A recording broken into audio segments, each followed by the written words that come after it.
Salut à tous, bonjour Matt. Salut Fred. Bienvenue dans ce Vox News. Yes, carrément. Donc on est dans ce Vox News. Alors généralement, il y a l'époque où on en faisait vraiment tous les mois. C'est devenu tous les 3 mois. Quand on a le temps. Voilà, tous les 6 mois. Là, on va vous parler des trucs de Cannes et de ce qui s'est passé un petit peu pour nous ce printemps. Oui, parce que c'est l'émission dans laquelle on vous raconte un peu notre vie. Oui, on vous raconte un peu ce qui se passe pour le site, pour la chaîne. Donc voilà, c'est plein de trucs assez incroyables. Donc on va vous en parler. On va vous parler Ludochrono, on va vous parler site, on va vous parler anniversaire. Et c'est déjà pas mal. C'est déjà pas mal, ouais. Et déjà, Fred, est-ce que tu pourrais nous parler de Alex? Oui, parce qu'on vous avait promis ça en décembre dernier, on vous a annoncé qu'on avait ouvert le poste de Ludochroneur, on va dire, à une nouvelle personne. Et ça y est, c'est fait. Vous avez peut-être déjà vu des nouvelles qu'on fait par cette personne, qui s'appelle Alex, qui nous a rejoint il y a quelques mois maintenant, après ce recrutement. Donc c'est un recrutement qui était je vais le dire, super cool. Parce que clairement, on pensait pas avoir tant de réponses. On a une trentaine de postulations. Sur ces trentaines, il y en avait 7-8 qui tenaient vraiment la route, que j'ai pu interviewer. Donc on a fait des entretiens ici où les gens parlaient. Moi, je racontais l'histoire. Et puis, je les ai mis en situation. Je disais, OK, on fait comme si on tournait le chrono et vas-y, lance-toi, quoi. Et donc, il y en a qui ont très bien réussi cet exercice, d'autres un petit peu moins qui étaient stressés parce qu'en effet, avoir les caméras, un Fred qui dit comment ça va ou ça va pas, c'est pas les conditions idéales par rapport à quand t'es chez toi à expliquer ou bien quand t'es avec des potes en train de jouer. Ouais, et puis c'est vrai qu'en fait, il y a des trucs où quand tu expliques un jeu, c'est pas la même chose que de faire un ludochrono. Déjà, quand tu l'expliques à des vrais humains, si jamais tu fais une bêtise, c'est pas grave, tu te reprends. Là, tu peux pas. Et il y a des moments où on fait des petites bêtises et on s'en rend pas compte et on s'en rend compte au montage ou après. Voilà, ça peut arriver. Là, c'est vrai que t'as vraiment pas le droit à l'erreur et alors on va le préciser aussi, c'est un recrutement aussi pour nous aider à faire face à une demande qui est un petit peu croissante. C'est pas pour ni me remplacer ni remplacer Thomas, mais ça nous permet aussi de nous soulager dans des périodes un petit peu difficiles. Surchargé, Typiquement, juste avant Cannes ou juste avant Essen, on en a jusque là parce que on reçoit des dizaines et des dizaines de jeux par semaine. C'est toi qui les reçois d'ailleurs. Moi qui trimballe à chaque fois dos de la main. Et donc voilà, on reçoit beaucoup de choses à ce moment-là et ça nous permet aussi potentiellement de répondre un peu mieux à cette demande-là sans que nous on soit en train d'imploser et à mourir sous des règles de jeu. Donc voilà. Donc remplacement, non, mais ajout supplémentaire, oui. Et alors je vous dis clairement, l'idée à la base c'était d'avoir quelqu'un de plus jeune que mes vieux présentateurs qui ont bientôt 40 ans chacun, pas encore, mais c'est sur le chemin. Et finalement c'est pas le cas. Et l'idée aussi c'était aussi de pouvoir avoir une personne féminine qui remplace un petit peu pour montrer que les joueurs sont aussi des joueuses. Et finalement ça a pas été le cas. Pourquoi? J'ai reçu quelques candidatures de femmes qui étaient vraiment excellentes. Ouais. Mais souvent c'était des tricheuses, c'est-à-dire qu'elles habitaient trop loin, malheureusement. On a eu des personnes qui étaient à Paris et d'autres, et qui finalement avaient besoin de 2-3 heures de trajet pour venir à Lyon, pour faire notre tournage. Nous on est basé à Lyon. Et c'est pas possible dans une condition comme ça. Il faut que les personnes puissent venir récupérer les jeux, les préparer, reviennent. Bref, quand on n'arrive pas à être dans la périphérie de Lyon, c'est pas possible. Donc on a raté des personnes vraiment qui étaient de qualité que j'aurais bien voulu recevoir, parce que elles ne correspondaient pas à ces critères. Mais j'ai quand même eu quelques candidatures de femmes qui étaient sur Lyon, mais qui n'ont pas forcément été malheureusement au niveau de soit ce qu'on attendait, ou bien plutôt au niveau des personnes autres que j'ai reçues. Parce que sur les candidatures, j'ai eu notamment donc cette personne qui est Alexandre, qui m'a bluffé en termes de qualité d'explication, en termes de prestance, en termes de sourire. Il sourit avec les yeux, c'est assez incroyable. Et bref, il m'a assez séduit. Et du coup, les tests qu'on a fait ensemble m'ont dit, waouh, c'est la personne qu'il me faut. Ouais. Et c'est vrai qu'Alex, il est formateur par ailleurs. Il a aussi fait beaucoup d'animation. Et donc en fait, il a vraiment cette habitude et cette aisance à l'explication qui fait que il déroule tout seul et ça marche très bien, quoi. Vraiment. À regarder ces deux chronos, c'est du petit lait aussi. Hein. Ouais. Vraiment, c'est très chouette. Alors bien sûr, c'est un débutant entre guillemets, donc il n'a pas encore l'aisance de mes deux vieux roublards. Par contre, on fait en sorte que vous le voyez pas. C'est-à-dire qu'on va faire plus de prises. On va faire un montage un peu plus carré pour que vous ne voyez pas la différence entre un présentateur expérimenté et mon petit nouveau. Mais il progresse super vite, ce qui fait qu'on tourne ensemble depuis février, mars ensemble, et vous avez maintenant les premiers ludochronos qui arrivent, et vous devriez pas tellement voir la différence entre un ludochrono fait par Mathieu ou Thomas ou un ludochrono fait par Alexandre, parce qu'on fait en sorte que ça soit tout nickel pour qu'ils puissent faire des ludochronos comme quelqu'un d'autre comme ça. Ouais. Alors tu parlais d'inclusivité justement. Ouais. En fait, on a envie d'avoir un peu plus d'inclusivité sur la chaîne, sur le site et tout ça. Voilà. Et en fait, en ayant 3 bons hommes, 4 avec toi quand tu passes devant, et Nat ou Marilyn qui ont pas forcément envie de passer devant la caméra, et ben finalement on se retrouve à beaucoup de mecs et c'est donc ça. On paraît pour une chaîne masculine alors que c'est pas notre intention. ouais. Et en fait, au final, ça fait quelques mois même qu'on dit joueurs-joueuses, et là, on va même pousser un petit peu plus loin. On va rajouter des joueuses carrément dans l'explication. C'est ça. On a poussé le critère. Vous allez voir, ce sera toujours la deuxième joueuse normalement à partir dans pas très longtemps. On a été taunté par des camarades du passe-temps, qui ont remarqué que dans l'autochrono, on disait beaucoup le terme joueur. Et en fait, c'était un peu biaisé parce que c'est un ludochrono qui avait 2-3 ans. Ouais. Et en effet, à ce moment-là, on disait joueur sans y réfléchir. Depuis 6 mois, on met systématiquement joueur-joueuse quand on présente le début et la fin. C'est quelque chose que que tu as proposé naturellement. Ouais. Et depuis un mois, il y a OK, faut qu'on aille un cran au-dessus, ça coûte rien. C'est qu'il nous faut quelqu'un autour de la table qui soit une joueuse virtuelle. Parce que pourquoi on dirait toujours des joueurs? On a aussi des joueuses, on va l'inclure comme ça. Et c'est comme ça que toi, Thomas, Mathieu, Alex, avez rajouté ça dans le chrono. Yes, et ça nous paraît naturel de le faire. Voilà, enfin, le jeu de société, c'est quand même un loisir qui est inclusif. En tout cas, moi, j'aimerais le plus inclusif possible, et c'est important. Donc voilà, qu'on fasse cet effort-là pour essayer de l'être, même si, en apparence, on est une brochette de gars. C'est ça. Donc, c'est pas vraiment un effort. En fait, c'est un effort parce qu'on a l'expérience maintenant de presque 3000 ludochrono qu'on est joueurs. Faut qu'on prenne le pas de dire joueuse en plus maintenant. Mais on veut que ça soit naturel. Faut pas que ça vous saute à la gueule quand on le dit. Il faut juste que ça paraisse évident qu'il y a des joueurs différents autour de la table. Et il y a aussi des joueuses. Et que du coup, ça ne gâche en rien le flow du ludochrono et l'explication que l'on vous dispense dans le ludochrono.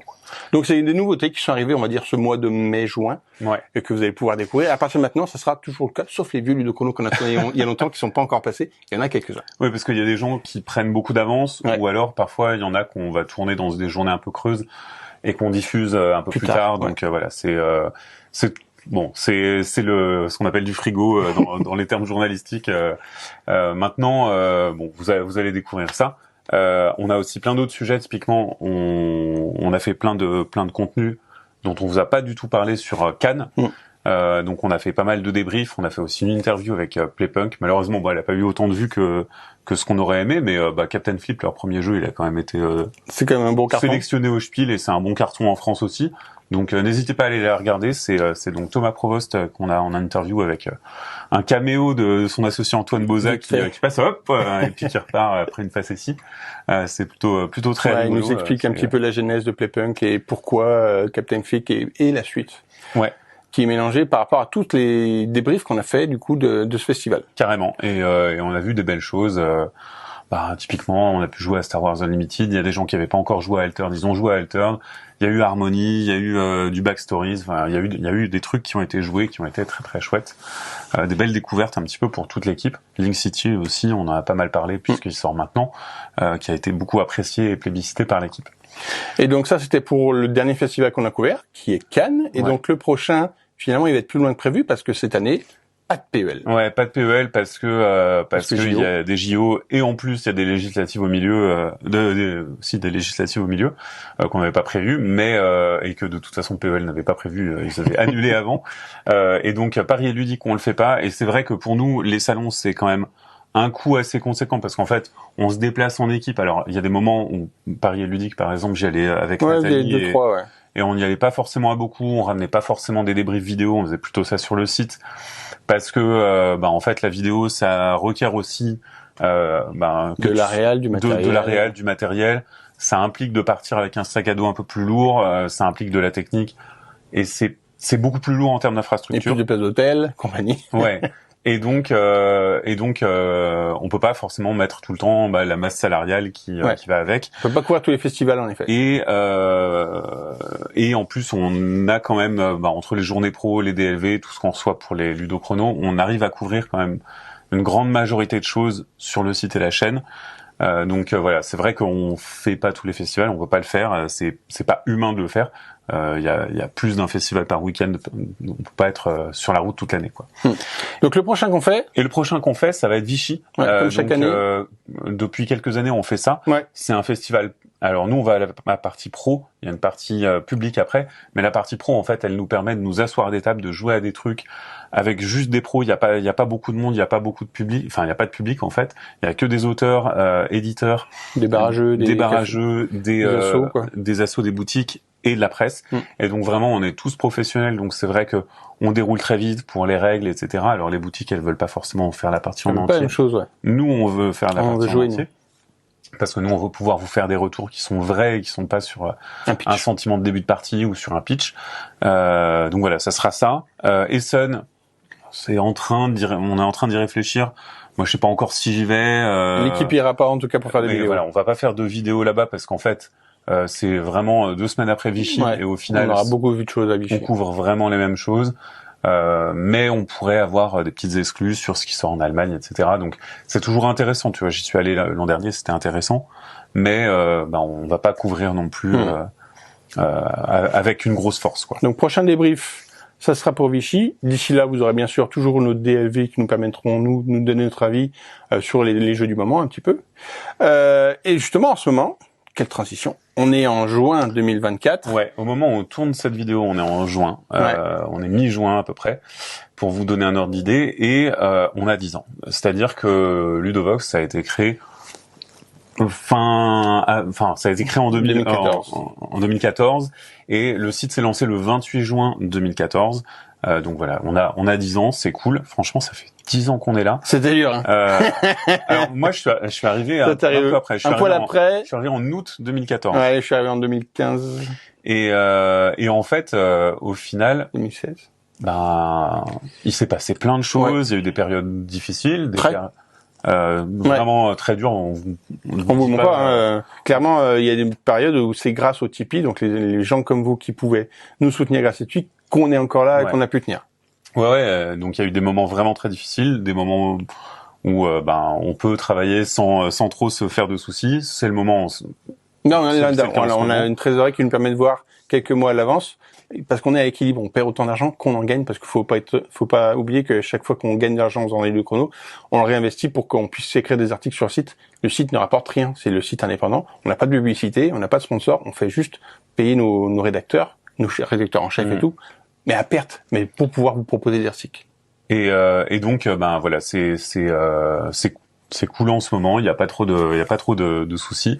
On navigue tranquillement et c'est agréable de pouvoir le faire sans déjà de se dire on est un peu en sécurité de ce côté-là. Ça soulage un peu. On existe et on existera encore un peu. C'est ça.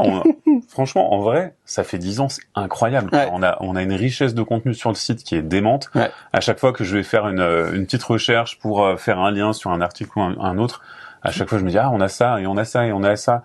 Et c'est vrai que en fait, en ayant relu et rédigé une bonne partie des articles, on se rend compte qu'on a vraiment beaucoup de choses. La chaîne aussi est grosse, on approche des 3000 livres de chrono, on y sera d'ici la fin de l'année, dans les 2850, et si on poursuit le rythme, on en aura les 3000. C'est ouf de dire qu'on a 3000 explications de jeux différentes sur le site, quoi, sur la chaîne. Donc et pour fêter ça, il y a plein de lots sur le Tipeee. Donc vraiment, Nat, Cyril et Marie ont fait un gros boulot pour contacter des éditeurs pour avoir des petits partenariats. Il y a plein de jeux à gagner. Voilà, il y a vraiment plein de jeux à gagner. Et donc, pour les gagner, il faut aller sur Tipeee, nous tiper. Chaque fois que vous mettez 1 euro, vous avez d'une chance de gagner un des lots. Plus vous mettez sous, plus vous avez de chance. Et donc là, il y a vraiment plein de cadeaux que vous pouvez gagner. On a été très gâtés par les éditeurs pour nous aider. J'avoue. Ouais, il y a vraiment des belles choses et je pense qu'il y a une quinzaine de lots différents. Je n'ai pas compté parce que vraiment je me suis pas occupé de ce projet-là, mais il y a vraiment beaucoup de lots différents à gagner et ils sont tous très cool. Donc vraiment foncez. Nous, ça nous soutient et puis les éditeurs, ça leur fait plaisir et vous, ça vous fera sûrement plaisir aussi. Donc voilà, on va continuer notre activité. Là, on arrive sur la période de juin, juillet, août, qui est un peu plus relâche pour nous parce qu'il y a moins de sorties de jeux. Alors nous, ça nous permet enfin de souffler parce qu'on a fait vraiment un mode avril-mai qui était archi costaud. Ouais, c'était dur. Ouais. Il y a eu énormément de sorties de jeux, énormément de ludo-chrono. On en a fait jusqu'à 10 par semaine, ce qui est quand même un sacré rythme. Nous, vous imaginez à quel point, des fois, c'est un petit peu dur d'arriver à tourner tout ça. Là, on va pouvoir se relâcher, donc du coup, faire un peu moins d'heures, mais surtout pouvoir avoir le temps de faire des DLV. Ce qu'on n'a pas eu le temps de faire pendant 2-3 mois qui viennent de passer. On a eu très peu. Là, on va pouvoir avoir le temps d'en faire un peu plus, donc pouvoir en mettre un peu plus sur la chaîne. Et ça, c'est plutôt cool. Oui.